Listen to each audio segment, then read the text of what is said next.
Olá, seja bem-vindo. Chega para cá para mais um Poder Político. É o nosso 15º Poder Político, não é? Nossa 15ª edição, ao lado do jornalista Marcos Vieira e também do Lucivan Machado. Nosso primeiro tema é um reboliço que tem acontecido dentro do PSDB. Até há alguns dias não se sabia direito quem é que presidiu o partido, quem não presidia, quem é que mandava, quem não mandava, se tinha candidato ou não tinha, se ia coligar ou não ia. Mas o PSDB tem uma nova direção na cidade, não tem, Lucivan? Tem uma nova direção e agora é oficial, inclusive tem até o documento aqui, é a nova comissão provisória do PSDB, que teve início no dia 22 de maio e vai se estender até o dia 30 de abril de 2021. E a presidência, Luivaldo, é mesmo com João Batista Gomes Pinto. O ex-prefeito de Anápolis, João Gomes, é o presidente do PSDB. O vice-presidente é o Marlos César de Castro, não conheço, não sei quem é. O secretário-geral é Lúcio Gomes de Jesus e o tesoureiro Davi Moreira da Silveira Júnior. E os demais membros são os seguintes: André Luiz Campos, Atair Pio de Oliveira, ex-vice-prefeito de Anápolis, ex-vereador, Bruno Dias de Azevedo, Elismar Antônio de Almeida, Emily Tainá Silva, José Emiliano Rodrigues dos Santos, José Escobar Cavalcante, Mário Alves dos Santos, Maristela Rodrigues da Silva, o ex-presidente Samuel Fayad Gemos e Vespasiano Batista Neto. São os membros, então, dessa comissão provisória do PSDB anapolino. Você se lembra, Marcos, nós tratamos desse assunto aqui há alguns dias, quando o João Gomes já estava sendo colocado para assumir o partido, que o PSDB mudaria a linha dele de visão, né, em relação à política aqui em Anápolis, deixando aquela ideia de uma mudança, de uma oxigenação, para voltar a trabalhar com nomes mais conservadores, com nomes mais antigos, tradicionais do PSDB. Não deu outra. Pois é, e o que a gente comentava naquela época de que essa nova comissão que surgia aí para voltar a administrar o PSDB, ela traz aquela possibilidade de novo de que o partido entra aí no jogo para disputar a eleição. Eu dizia naquela oportunidade que com o comando do Samuel Gemos e até a pré-candidatura dele a prefeito, havia um discurso de uma novidade, de uma tentativa de trazer um outro jeito de fazer política, etc., que a gente ouve geralmente em época de campanha. Agora não, o PSDB está com gente que está acostumada a participar do jogo. Eu acho que faltou um pouco de habilidade ao Dr. Samuel Gemos assim que ele assumiu a presidência do partido, uma habilidade política, eu quero dizer. Porque eu me recordo bem, na primeira entrevista dele, já como presidente do partido, ele disse que estaria mudando tudo. Não, dando um limpa. Vamos tirar não, isso. Eu ia falar isso aqui agora. Ele disse que ia dar o partido ia reoxigenar, que as lideranças agora seriam lideranças jovens, novas, e deu a entender que os antigos não teriam espaço. Ingênuo, né? Ingênuo. Falar isso. Não foi isso que ele Foi dessa forma. Ele usou a expressão usada foi essa mesmo. E aí tem um fato que me chamou a atenção também, porque ele teve todo o aval do Jânio Darro, que é o prefeito de Trindade e é o presidente regional do PSDB. Falou, pode fazer as mudanças necessárias lá em Anápolis, você tem nosso aval. Aí as lideranças antigas do partido começaram a ficar um pouco revoltadas, né? E foram até Marconi Perillo. E Marconi Perillo falou, não, calma lá, não é bem assim não. Jânio Darro chegou a entregar o cargo de presidente regional a Marconi Perillo, porque teria a intervenção dos antigos do PSDB em Anápolis. Aí Marconi Perillo recuou, Samuel Gemos continuou com o poder, os antigos quietaram e agora movimentaram de novo. E agora deu certo. E o Jânio Darro esfriou também. Esfriou, né? Quietou. Porque ele ia percorrer Goiás, ia organizar o partido. Caravana tucana pelos balcões goianos, aí né? Ele se recolheu, né? Deve ser por causa da pandemia, né? Não, acho que foi antes disso. Mas você percebe, assim, dentro desse comportamento também, que quem bate na mesa por último é Marconi Perillo, dentro do PSDB. Claro que é. Mesmo com o desgaste que ele teve aqui em Anápolis, e as últimas eleições para o Senado demonstraram isso, né? O desgaste que Marconi teve. A votação dele foi pífia na cidade em relação ao que ele já havia conquistado no passado. Mesmo assim, dentro do PSDB, quem dá o tapa, quem bate na mesa é Marconi Perillo e acabou. Acho que foi isso que aconteceu no final. Sim, e surgiram muitas informações de que o João Gomes teria intenção de serviço de Antônio Gomide. Eu até questionei o João Gomes se existe essa possibilidade. Eu não descarto essa possibilidade, não. Dentro do PT, eu vejo uma chance bem remota disso acontecer.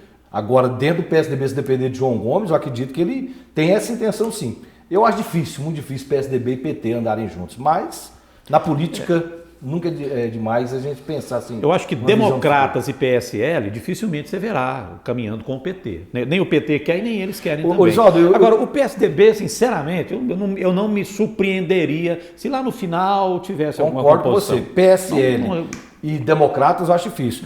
Tanto que eu tive a oportunidade recentemente de entrevistar o Rimé Jules, que é o presidente do PT em Anápolis. No final ele falou, nacionalmente o PT proibiu de uma união com o PSDB. Mas cada caso é um caso. Quem sabe pode acontecer. Não descartou, mas é remota essa chance. Assim, dessa questão toda. Primeiro que o ex-prefeito João Gomes falar que não descarta a possibilidade de uma parceria com o PT é uma notícia e uma grande notícia, na minha opinião. Resta saber se ele já está curtindo as fotos lá do deputado Antônio Gomide lá no Instagram. E outra coisa, quando ele perdeu a eleição para o Roberto Naves, ele acusou principalmente o partido do qual ele fazia parte para a derrota. Ele disse que a derrota foi ocasionada por conta de uma onda anti-PT e porque ele estava no PT ele perdeu a reeleição. E mais que isso, Marcos, ele também foi duro com o ex-prefeito Antônio Gomide. Porque naquela oportunidade, Gomide foi candidato a vereador, não foi isso mesmo? Isso. E ele acha que Antônio Gomide dedicou-se mais à sua campanha para vereador e esqueceu o João Gomes de lado. Ele acusou isso também na época, quando ele perdeu a eleição. Ele acusou o Antônio Gomide que não deveria ser candidato a vereador, deveria ser o apoiador de João Gomes e também culpou o PT, o antipetismo que tinha naquela oportunidade. Né? Agora é bom lembrar também que já no PSDB ele disputou uma eleição para deputado e teve também uma votação pífia na cidade. 5 mil e poucos votos. Né? Assim, Federal. Para quem saiu de uma candidatura a prefeito com mais de 80 mil votos, a votação foi uma votação horrível. Ele tinha uma estrutura interessante. Né? Né? Não, ele fez uma campanha para ter 40 mil votos. Teve 5, mais de 5 mil votos. Aqui em Anápolis foi 3 mil e pouco. Resta saber se depois de tanta mágoa dá para refazer um casamento. E mais que é isso, ele se refazer na condição de buscar votos, né? Porque a eleição para deputado mostrou que teve um problema. Será que ele vai conseguir dar essa volta por cima e numa disputa à prefeitura voltar a brigar com chance de ser... E Bar é duro, né? E mais que isso, é contra a máquina. O PSDB de Anápolis sempre houve desunião. Será que vai conseguir unir os tucanos anapolinos para apoiá-lo? Seria histórica essa união. Se você unir todo mundo do PSDB num só propósito, vai ser uma coisa histórica, né? Escobar vai ter uma função interessante, será nessa... É o conselheiro ele tá aí principal como do partido. É o conselheiro, né?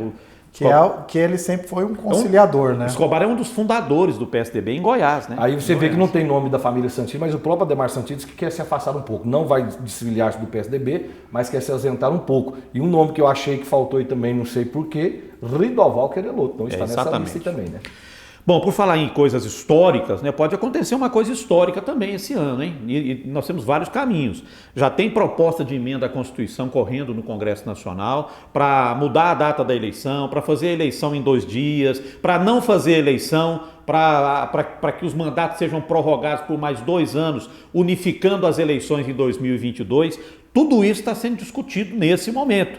Embora o TSE, o presidente do TSE, que agora foi empossado, o Barroso foi empossado recentemente, tenha se manifestado já contrário ao adiamento de eleições, mas na verdade esse debate é feito dentro do Congresso Nacional, né, Marcos? Justamente, a gente tem então 2 propostas de emenda à Constituição, uma tramitando na Câmara do Aécio Neves, deputado federal. De quem? O Aécio. Neto do Tancredo, do PSDB de Minas Gerais, e outra tramitando que foi apresentada em conjunto por 27 senadores, essa obviamente no Senado. As duas dizem a mesma coisa. Elas falam em unificação das eleições. A eleição, então, passaria a ser única no Brasil, não em 2 anos. Todas as eleições no ano de vereador e presidente. Isso. E para fazer isso, é necessário, então, prorrogar o mandato de quem está no poder agora, prefeito e vereadores, por mais 2 anos. Mexe com disposições transitórias da Constituição, cita, inclusive, na justificativa a questão do coronavírus, mas é um debate que foi iniciado no Congresso Nacional. São 2, nesse caso aí que o Marcos falou, nas 2 PECs aí sim é o Congresso Nacional que tem que determinar. Existe uma outra também do senador Randolfo Rodrigues, é do Amapá, eu acho, né? Amapá? O Randolfo Rodrigues, acho que é do Amapá, região norte do país. A proposta dele é diferente, que sejam adiadas, não sejam realizadas em outubro, mas sejam realizadas em dezembro. Primeiro turno dia 6 de dezembro e caso haja necessidade de segundo turno dia 20 de dezembro. Aí ficaria complicada a transição. Eu acho que o candidato a prefeito teria, se for nesse sistema, vai ter que fazer já a campanha, já indicando quem serão os seus secretários. Porque ele terá 10 dias para fazer transição e escolher secretários. Então, no segundo turno, você fala, ó, o secretário de esporte é o fulano, de saúde é o ciclano, de educação é o fulano. Tem que ser dessa forma. Nesses dois casos, Oswaldo, aí é o Congresso Nacional. 10 dias não dá nem para mandar fazer o terno. Não, vamos lembrar, o Sarney estava cumprindo um mandato de 4 anos e com o carro andando, ele aprovou uma PEC que deu mais um ano para ele. Aí ele conquistou 5 anos, não é? Nós podemos falar aqui à custa de tantas coisas que aconteceram, mas não vamos entrar nesse mérito não. Fernando Henrique Cardoso, com o carro em andamento, conseguiu uma PEC que deu a reeleição para ele. Já estava andando com o governo dele. O jogo já tinha começado. Já tinha começado, mudou no meio. Então eu não vejo assim, sabe, eu acho que é perfeitamente possível que com o carro andando agora também, eles façam essa mudança e joguem a eleição só para 2022. E tem mais um detalhe, João. E isso é discutido, isso vai ser decidido na cozinha do Congresso. E agora em junho. Não é no TSE não, é lá no Congresso Nacional. E agora em junho vai ter essa decisão. E aí tem um detalhe, por exemplo, vamos citar aqui o exemplo de Anápolis, prefeito Roberto Naves. Caso essa PEC seja aprovada para a unificação das eleições, tudo em 2022, o prefeito em 2022 ele pode ser reeleito. Ou seja, ele poderá ficar no cargo por 10 anos. 6 agora, os 4 dele, mais 2 prorrogados. Como aí ele pode buscar a reeleição, caso ele vença novamente, vai ficar até 2026. É porque teoricamente não vai ter eleição. Não vai ter eleição. Ele não vai disputar a reeleição agora. O mandato vai ser esticado para 6 anos. Justamente. Aí ele pode pleitear naturalmente um outro mandato depois. E aí Ou seja, ele pode ficar de 2016 até 2026. Caso vença a eleição. Claro. Estou falando do prefeito Roberto Naves, mas todos que estão na situação dele, estou citando ele porque é da nossa casa aqui, né? Você acha que vai ter pressão de prefeitos e vereadores no Congresso Nacional? É isso que eu ia falar, dias, a pressão dos vereadores, eu vejo uma pressão interessante em cima das... que são os vereadores formam a base do deputado. Porque se você fizer uma consulta, os vereadores obviamente querem, porque eles estão morrendo de medo de que a pandemia e o novo modo da gente se relacionar dificulte para eles a conquista de votos. São dezenas de milhares de vereadores, né, no mundo inteiro, né, no Brasil inteiro. Então, assim, eu acredito que vai haver uma pressão desses vereadores do Brasil inteiro, né, em relação à busca de uma prorrogação desses 2 anos de mandato, aí, com certeza. E aí tem um fato que chama... É lobby forte, viu? Não é lobby fraco, não. O Marcos citou as 2 propostas que tem, essas 2 aí devem ser aprovadas, caso aconteça, devem ser aprovadas pelo Congresso Nacional. Agora, existe uma outra possibilidade também, que aí não necessita do Congresso Nacional, que as eleições sejam realizadas no primeiro domingo do mês de outubro mesmo, normal, só que aí o TSE estaria estipulando horários para a votação. De 8 às 10, pessoas com tal idade, das 10 até tal horário, outra idade, e se estenderia também até às 8 horas da noite. Não terminaria assim. Proteger os grupos de risco em relação ao coronavírus. Isso. Aí sim, as eleições serão realizadas no primeiro domingo, se não me engano, é 4 de outubro, e ao invés de encerrar a eleição às 5 da tarde, ela seria encerrada às 8 da noite. E aí com determinados horários. Aí não necessita de PEC, não necessita do Congresso Nacional. Aí, eu não sei se é portaria, decreto, é por conta do TSE mesmo. Essa é outra possibilidade. Há um debate grande em relação a isso, pegando como exemplo outros países, porque me parece que 60 países já modificaram as eleições que aconteceriam esse ano. De que há um risco de que a gente tenha uma abstenção muito grande. Ah, sim. E aí há um risco à democracia, os especialistas dizem. Na França, 60% não foram votar e era no início da pandemia.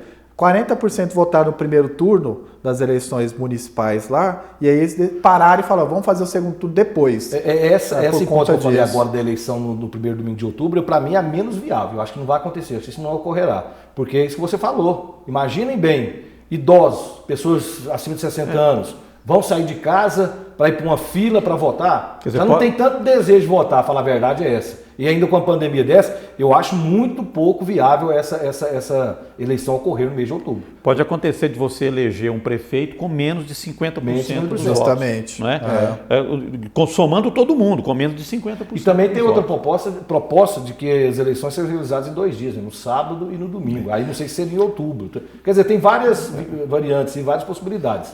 Mas o fato é que esses assuntos estão em discussão no Congresso, não há ainda nenhuma decisão tomada, isso está passando pelo TSE, está passando pelo Congresso Nacional, está passando pelos partidos políticos, né, pelos entes políticos, então é um debate que nós ainda estamos no olho do furacão desse debate, não tem nada decidido mas ainda. Mas tudo vai ser definido, né? eu acredito que no mês de junho tem uma definição. Tem que ser o mais rápido possível. Até porque as convenções já estão marcadas para 20 de julho. Menos de 2 meses para o início das convenções. É 20 de julho até... 15 de agosto. Pois é, e aí? Melhor, desculpe.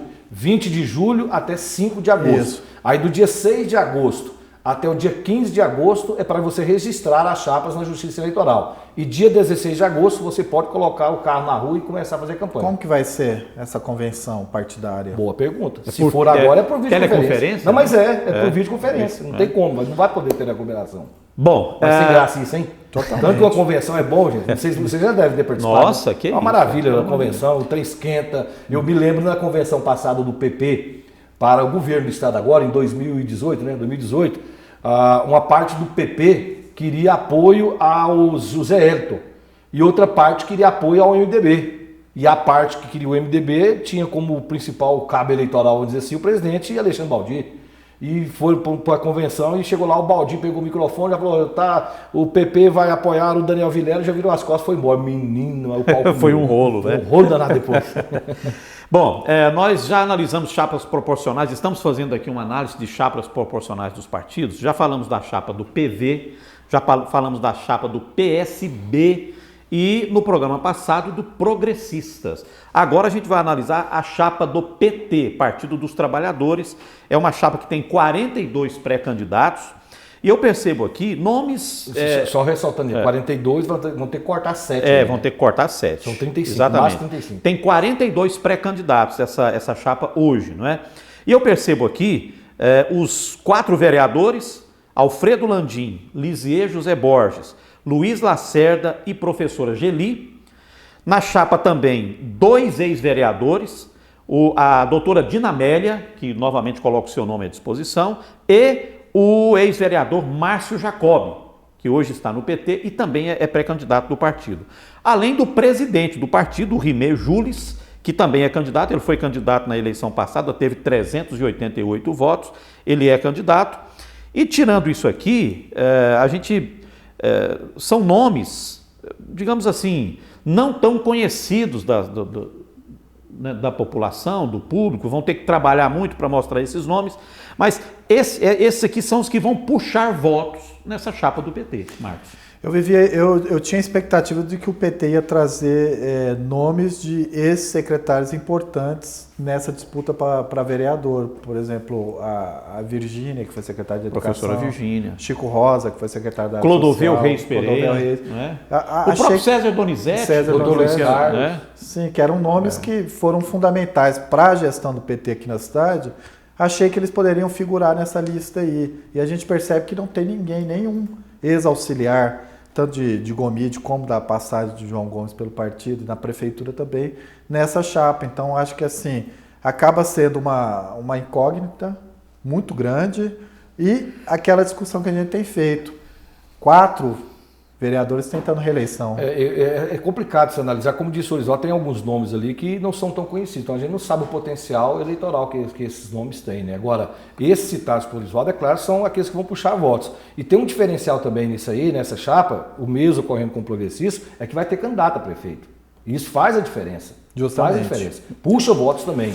Então, tendo candidato é forte, muito forte essa chapa. Agora não sei se consegue eleger 4. Na eleição passada, o PT elegeu 4 vereadores. Mais o Pedro Mariano. A coligação elegeu 5, mas o PT elegeu 4. Não é? E é necessário considerar também que naquela oportunidade teve a candidatura de Antônio Gomide, que teve simplesmente 11.647 votos, 6,09% dos votos, a maior votação, né, da história da cidade. Dificilmente pode ser batida, talvez, uma votação como essa. Esse era um fator que influenciou também na eleição daquele ano. Na eleição desse ano, não tem um puxador de votos com esse nível. Não é? Isso influencia em quê na chapa? Influencia que eu acho que não consegue reeleger todos os vereadores. O Luiz Lacerda, que é do PT, vereador inclusive, ele disse que eles vão trabalhar para continuar com 5. Ele não coloca, inclusive, o quinto, que foi o João Pedro Mariano da coligação, mas ele acha possível essa coligação, essa chapa do PT, eleger 5 vereadores. Eu acho muito complicado. Esse fator que você disse aí é fundamental para isso, para que não consiga. Eu acredito que 3, sim, 3 devem ser eleitos. A 4ª vaga eu acho muito difícil. É porque, com exceção do Márcio Jacob aqui, a doutora Dinamélia foi candidata na eleição passada e todos os vereadores que hoje estão no mandato foram candidatos também. Sim. Não é? Então eles vão ter que trabalhar. E lembrando que o Landim era suplente. Né? Ele foi suplente, era suplente. Mas teve o Antônio Gomide. 951 votos. Com a saída de Antônio Gomide, ele entrou no mandato. Então, o que eu quero dizer? É que você tem que encontrar uma compensação para a falta de um puxador de votos do nível que foi Antônio Gomide na última eleição. Você tem que criar alguma coisa para suprir. Essa candidatura de Antônio Gomide a prefeito não poderia suprir isso, não? Bom, a legenda do PT sempre foi forte. Então pode ser isso também. Mas eu acho que não é assim, a chegar a esse ponto dessa votação expressiva assim, não. Não sei. E o PT também tem uma militância que trabalha de fato, né?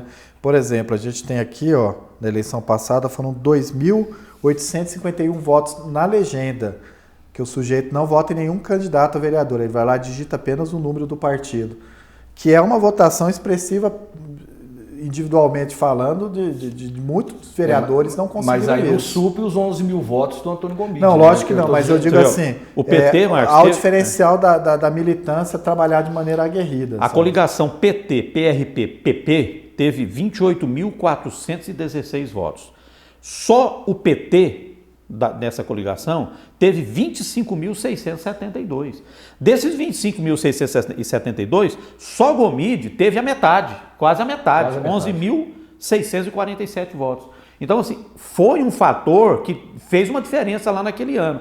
Agora, o que eles vão criar para suprir, para compensar, né, a falta de um puxador de votos tão grande assim numa chapa? Então, esse é o desafio que eu acho que o PT tem aí para a eleição. Vocês acham que pode, então, ter um encolhimento de 4 para 2? Eu acho 3. Eu acho 3. Mais que 3, não.